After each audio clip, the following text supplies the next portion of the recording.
সকাল থেকে শহর কলকাতায় ঝড় বৃষ্টি। আলিপুর আবহাওয়া দপ্তর বলছে যে আগামী দুদিন এইরকমই তাপমাত্রা এবং ঝড় বৃষ্টির সম্ভাবনা থাকছে শহর কলকাতা এবং দক্ষিণবঙ্গে। আজ দক্ষিণ কলকাতার বিভিন্ন জায়গা থেকে সকালবেলায় বৃষ্টি হয়েছে উত্তর কলকাতাতেও, এবং এইরকম বৃষ্টি চলবে আগামী দুদিন পর্যন্ত, এবং তাতে তাপমাত্রা অনেক অংশেই নেমে আসবে।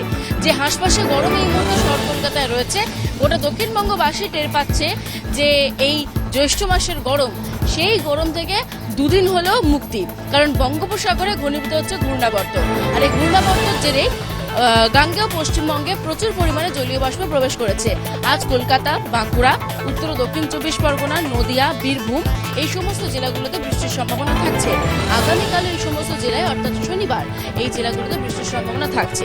সর্বোচ্চ তাপমাত্রা কলকাতায় আজকে ওই 35 থেকে 36 ডিগ্রির কাছাকাছি, এবং সর্বনিম্ন তাপমাত্রা 26 ডিগ্রির ঘরে থাকছে। অতনুর সঙ্গে ইন্দ্রিলা ঘোষ, রিপাবলিক বাংলা, কলকাতা।